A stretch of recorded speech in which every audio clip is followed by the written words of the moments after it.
Welcome to the Security Weekly News wrap-up show for the week of 17 October 2021. CyberTraining, the death of FTP, Quickfox VPN, Zerodium, FIN7, TruthSocial, GPS hijinx, candy corn, as well as all the show wrap-ups on this edition of the Security Weekly News.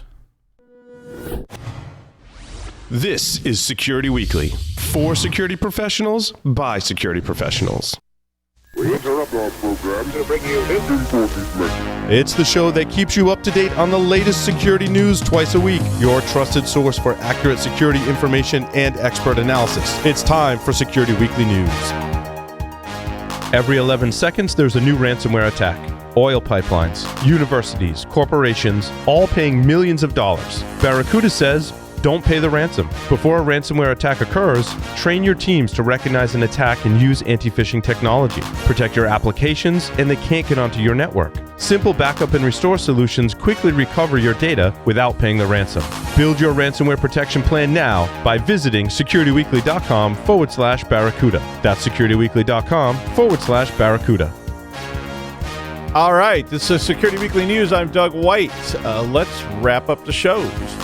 On Application Security Weekly number 170, John and Mike had Nuno Loureiro, who's the CEO at Probly, and Tiago Mindo, who is the CTO at Probly, on to talk about, they were basically talking about DevSecOps and how everybody does DevSecOps their own way. And so, every organization, maybe every team at the organization, if you're that big, may have different approaches to DevSecOps. So the main focus was then about how to integrate a DAST scanner in your DevSecOps to help sort of standardize it and make everybody, optimize what they're doing.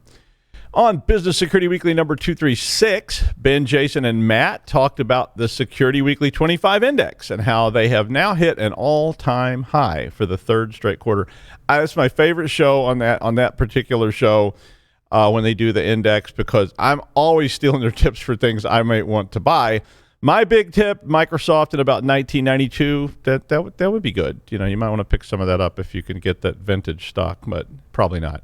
In the second segment, Jason Garbus, the Chief Product Officer at AppGate, joined the show to talk about Zero Trust. Particularly, they were talking about the role Zero Trust plays in network access, because everybody's trying to reduce the attack surface since everyone moved away from the home office, and now they're not getting that nice local login in their cubicle. They're logging in from who knows where, and I don't see that going away anytime soon. On Enterprise Security Weekly 247, Adrian, Dmitry Vyachos, Paul, and Tyler Shields had Joshua Copeland, the SOC director at AT&T, on the show, and they were talking about where are the junior roles in cybersecurity. I mean, it's a good question. I mean, everything seems to have a 3 to 5 years of experience kind of requirement on it. So how do new people get into the field? And they talked about mentoring. They talked about which certs are valuable and how you can develop all those cyber skills pre-job. I certainly would talk about internships and things like that as well, but it is an interesting problem.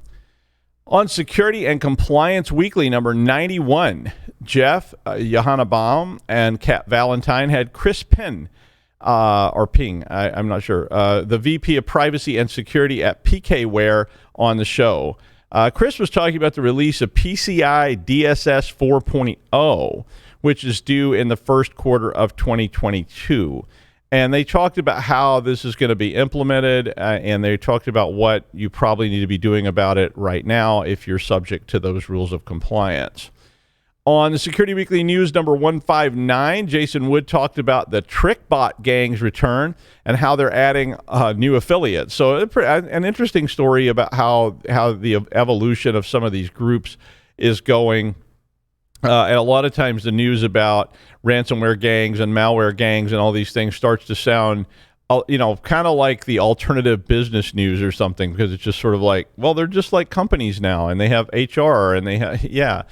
On Paul Security Weekly, number 715 last night, the first guest was Maxime Lemotte-Brassard, the CEO at Lima Charlie. Maxime was on to talk about how security has grown from being me and a payphone, which was one of the first things I ever did, to being, a seat in the C-suite. Maxime was comparing this to the growth of IT. So there was a discussion around, the IT industry kind of did that as well, and it had this sort of evolutionary process. I think security has an even, bigger evolutionary process that happened even quicker because it started smaller than IT, which came out of the mainframe groups and all that kind of stuff. But maybe all the way back into the 50s when, there were just little isolated groups of engineers doing things, and then that grew into the industry that, you see today. On the second segment, fun and games with a Python script that can use Nmap Python library, which is a good one if you've never played with it. And that library allows you to scan the local network.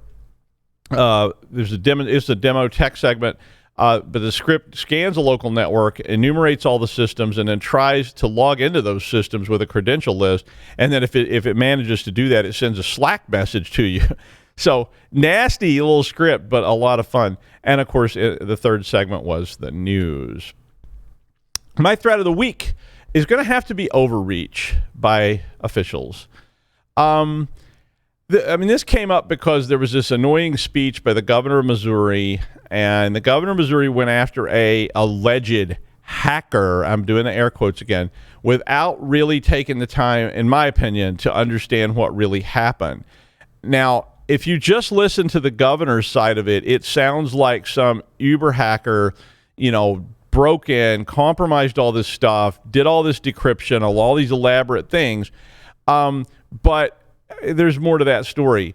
It seemed like overreach to me because it really bordered on the same kind of thing we've been seeing, forever. It seems like in technology, a politician gets angry, maybe over politics. I don't really know what got the governor so upset. Maybe this newspaper printed a story saying he had a bad toupee or something. I don't know if he has a toupee or not, but that kind of thing.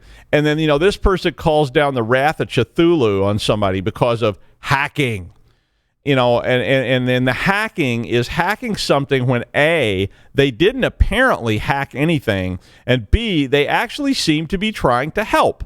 And that's what bugs me, because it's like they really did all the right things here, and they tried to help, and they did help. And then, you do all that, and then here comes the governor calling for you to be, locked in a dungeon for 100 years because of what you did. So what basically happened, and I don't have all the inside scoop on this because they haven't released exactly what happened, but basically what it sounded like, according to the newspaper that he was going after, they viewed the website source code. Now, I have had people before ask me, is that hard to do? Is it, elaborate hack? And we all know that it's basically, either clicking view source or pressing F12 or whatever keystroke in that browser allows you to view the source of the page. They viewed the source, and they were able to extract social security numbers that were in the source code, apparently, in the design of the site. Now, I haven't reviewed it, and so the truth may never be known, and the governor could be right. I mean, in the governor's defense, it could be that the newspaper is covering something up. I don't know, but it sure didn't sound that way to me. Now, according to the governor, they hacked this education site and used 8 separate steps to extract social security numbers.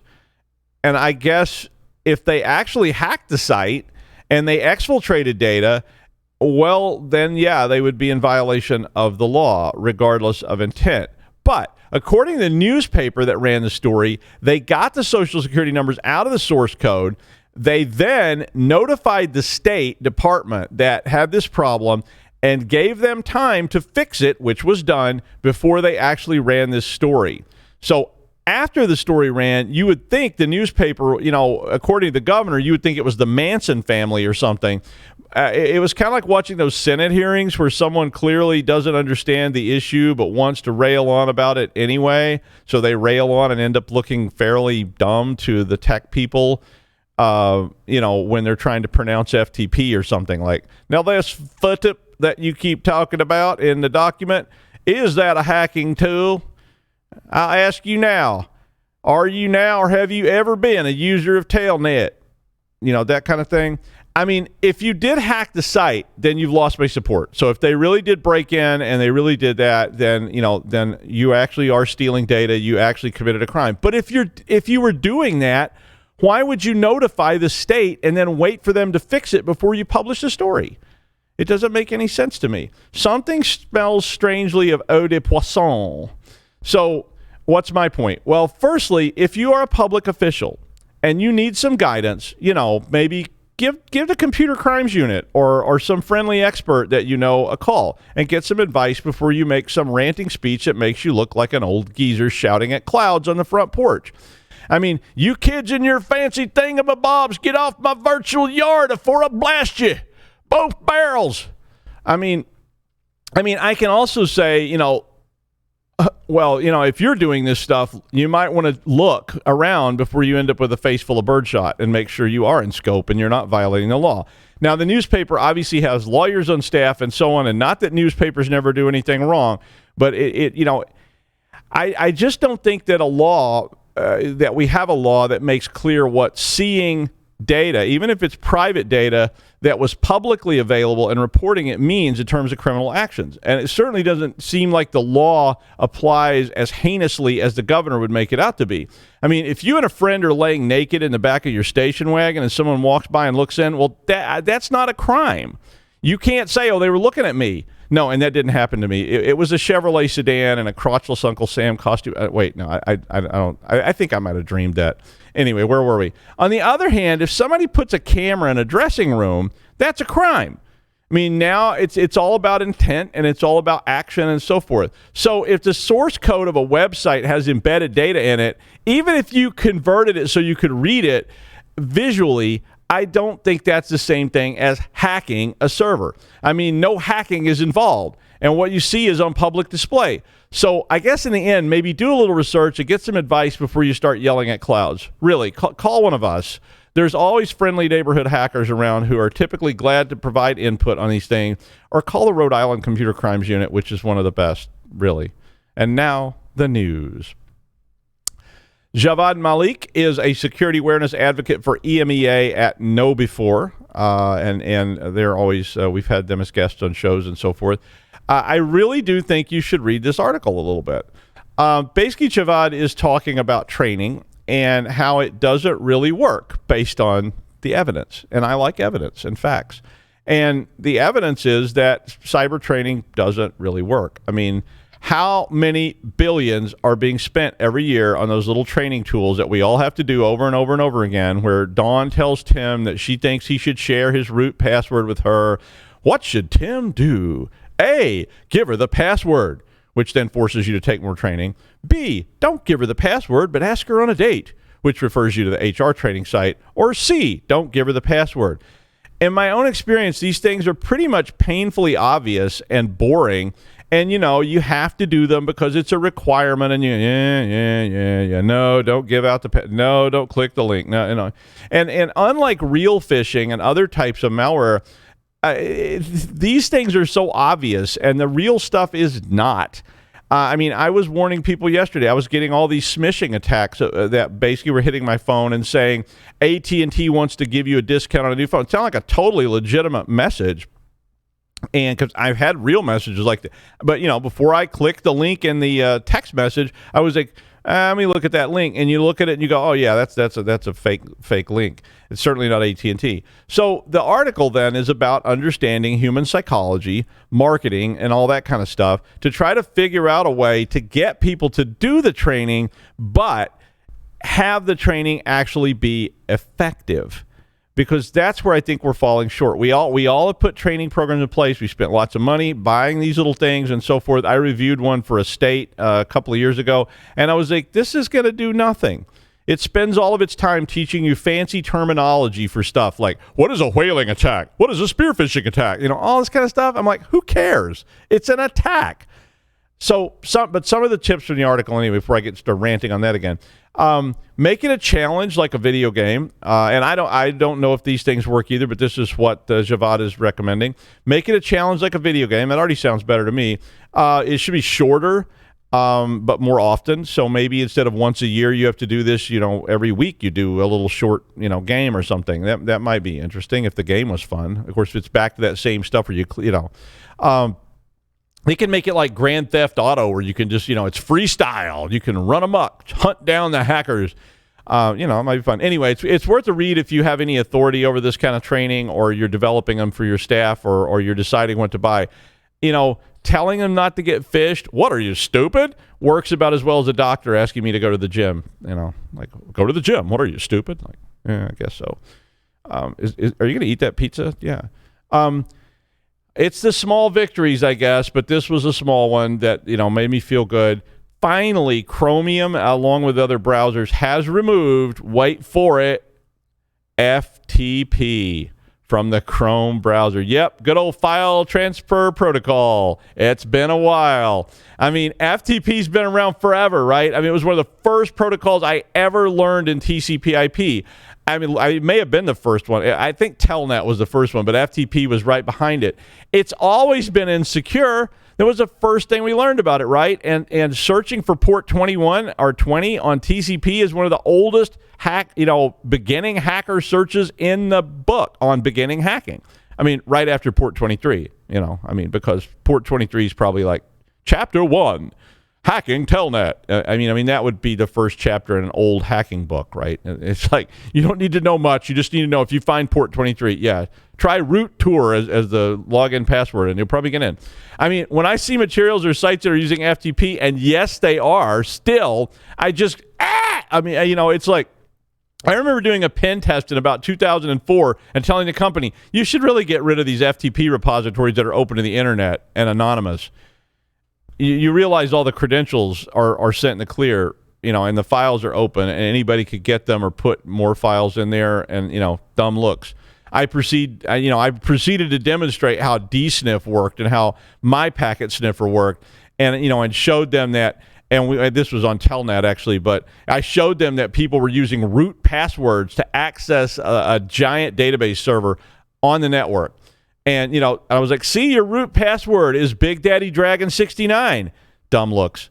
Like, not my password. No. That's the shared password that we all use together. Well, maybe we could fix some more things now that Chrome removed FTP.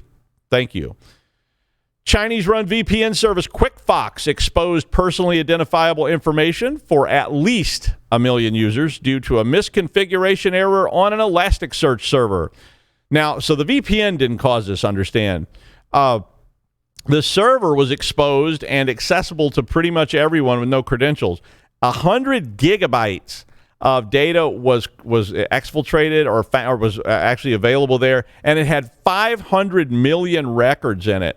1 million of them had PII associations, and system data was also available for about 300,000 customers. Now, the data included emails, IP addresses, phone numbers, device type, hash passwords that were using MD5, which, of course, we know that's a problem. Oops. But the report says it was unclear why a VPN service was collecting all this data about its user. I mean, I think now when we say that why it's unclear, we're just being naive, because we know that there's a couple of reasons they collect data. One, to sell it because it's valuable, and two, because the government wants it. This particular service, wait for this one, is primarily used by Chinese speakers who live outside of the People's Republic of China, because they want to access things that are in China that are not really allowed outside the Great Firewall. And no, I'm not being racist. That's really what it's called. So China collecting data on Chinese people outside of China, imagine that. Yeah. Xiaoxing, which means be careful in Mandarin. Along the same lines, Zerodium, an exploit broker, said it was looking for zero-day exploits in 3 VPN service providers in the market. In particular, they were looking for exploits that would affect NordVPN, ExpressVPN, and Surfshark VPN. Some of you are probably using at least one of those. Those are very popular platforms and have millions and millions of users around the world. But Zerodium was specifically looking for bugs that would reveal user PII. Sounds familiar? And that IP addresses and so forth that would allow local privilege escalation, which that sounds a little bit different. And I know that all sounds nefarious, but Zerodium actually typically works for, at least they say, we've heard that story before, they say they work for government institutions, and there's never any evil governments, but mostly in Europe and North America, but there's never any evil governments in Europe and North America. And they do provide services to law enforcement. So this is a bug bounty service. They pay really well if you can find these fairly esoteric things, but they had offered $1 million last year for a specific exploit. If you are interested, though, in bug hunting and bug bounties, I would check Zerodium out. I mean, or you could just send all your bugs to me and I'll take credit for them and get the money. You know, I'll be famous. But that will protect your identity. Former U.S. President Donald Trump started a new social network called TruthSocial. Okay, yeah, whatever. It's supposed to be a safe haven for pretty much anything. But, they start off with this, this is going to be anything goes, no cancel culture here, none of that. Same thing we heard from them before. But then they immediately turn around and say, but we do have the right to ban anyone we don't like. We use this Section 230 law, which basically Donald Trump had raged about that law was being used to cancel people and so forth, but it protects them from lawsuits. So they put the 230 provisions in, and the best one was they prohibit the excessive use of capital letters because, Grandpa is got no place here on TruthSocial. And Donald Trump, who uses a lot of capital letters, apparently. But anyway, much like other ventures in this realm by the former president, this one also ran afoul of pranksters pretty fast. In fact, before it even got officially launched, several accounts were defaced with pictures of pigs' naughty bits and other pigs doing things that, pigs do in public. And before too long, the site had to be pulled.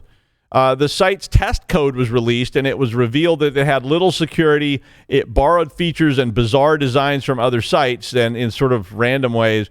And people jumped in and grabbed up all the popular namespace really quickly as soon as it was, I don't know if it was in beta online or how they got into it, but almost immediately they grabbed up usernames like Mike Pence, who was the former vice president of the United States. Donald J. Trump was grabbed immediately, and they put up some of the pig pictures on those. The site apparently was running Mastodon, which is a free open source tool that is used to make your own social networking sites.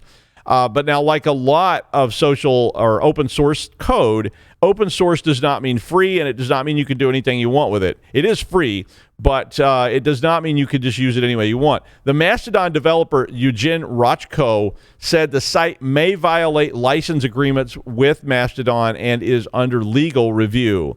Haven't any of these people ever heard of 8chan? I mean, really? 4chan? I mean, whatever. FIN7 is a hacking group that is trying to develop themselves as ransomware specialists. They're also called Carbonac, among other things, and they have primarily been a malware shop since around 2015 when they first surfaced.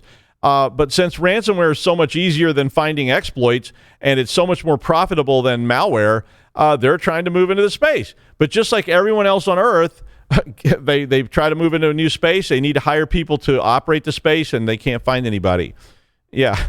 And so, you advertise on monster.com like, hey, would you like to work for a new criminal enterprise? We got a job for you. Yeah, I mean, that's just sort of frowned upon. So they set up fake companies to try and get legit people to apply for jobs. So I'm guessing after you apply, they try to wine and dine you into working on the dark side. And, that might work. I mean, the mafia probably has tried that, right? It's like, they set up a legitimate company, go, if you got certain skills, like, do you know how to shoot a guy in the back of the head twice? Like, come on down to Bob's Firearm Supply. And then when you get there, they're like, well, we're the mafia. But, here's a big pile of cash. And, and there's... so one of the companies was called Combi Security, and there was another one called Bastion Security. And apparently those were built out of just stolen content from other sites, some of which are legitimate. And it claims that the company is located in England, but the 404 pages are in Russian. The offers range from $800 to $1,200 a month for C++, PHP, and Python programmers, Windows systems admin, and reverse engineering specialists. They were also looking for pentesters. Now, the authors of the article applied for one of the jobs, and they actually got hired. And they have in the article, they actually show what they got access to on the site. Now, I'm not a math genius, but 1,200 times 12 equals 14,400. Ooh, weird modem speed number. You remember those things? 14,414.4. Oh, creepy. Out of the blue. Freaky math stuff. But, I mean, honestly, if you're having trouble hiring and you're paying $1,200 a month, that's probably why you're having trouble hiring. So, hot tips for criminal enterprise. CISA warned that GPS devices may have issues this weekend due to a timing bug on NTP servers, which are running the GPSD software, so that daemon that supports GPS on NTP. The bug is set to go off on the 24th of October, and it's unclear what effect it will have. And I'm never one to start this, the world will end and all this kind of stuff. But it does affect all versions of GPSD from 3.2 to 3.22, which is apparently the ones they were running. And what's going to happen is a variable in this tool, or the daemon, is going to jump back in time to the 3rd of March, 2022. Which means you may get some like unexpected delays on some of your GPS calculations. Like, it will now take you 42 years to get to your destination. The advice is to update to version 3.23 to avoid the problem before Sunday. Sorry for this late advice. The bug is caused by an event that happens every 1,024 weeks, which is like not quite 20 years, but it caused, and we've seen these kind of bugs before, right? It caused an integer overflow in 10-digit binary. And when this happens, the week count goes to 0 because it rolls over, right? Like Y2K stuff. It happened before on 6 April 2019 and caused a lot of issues with GPSs back then. They say it will be an end-of-the-world catastrophe, and I will tell you it probably won't. But, hey, if on Sunday your GPS is telling you to drive over a bridge that no longer exists, you might want to use your Mark I eyeball to make a better choice. But who knows? Self-driving cars? Ooh, that could be interesting. And finally, I'm not the biggest candy fan anyway, and I would much rather have a bacon sarnie with a side of pulled pork than a Milky Way. But I will say there's one thing that is a true blight on the human race: candy corn. You know that orange and white gob of corn syrup and old Chinese newspaper soaked in outlaw dyes that your grind puts out on a bowl on Halloween? Yeah, that stuff. I mean, I know there's some of you out there who are going, I love candy corn. It's my favorite. It's a classic. You have to eat it. And I mean, my dad liked to eat Vienna sausages. Yeah, exactly. I mean, have you ever seen those things? Like, oh, dear. But anyway, Ferrara, the evil old Italian fellow who invented this plague on all our houses, was sold to Brock's, who was sold to Nestle, who was sold to a different Ferrara, or Ferrara, I think the first one's Ferraro, not related. And they're still making them with a secret recipe from days gone by when candy was supposed to taste like the tears of children and despair, like, say, whorehound candy. Have you ever had whorehound candy? Another favorite of my dad. I don't even know what I can't even describe what whorehound candy. I've eaten it. I don't know what I didn't even describe it. It tastes like whorehound. You know, I mean, whatever that name means in Middle English or whenever they started making that stuff. Anyway, the factory in Chicago where caged Oompa Loompas toiled to get these treats out got ransomware, and it disrupted the creation of the plague of candy corn. They apparently didn't get the memo, and they're struggling to get this stuff out so that old people can seal them into wax paper bags and hand them out for Halloween. It's still more popular than the toothbrush givers anyway. And that's a news wrap-up for the week of 17 October 2021. I'm Doug White. That's the news. Get your shots, really.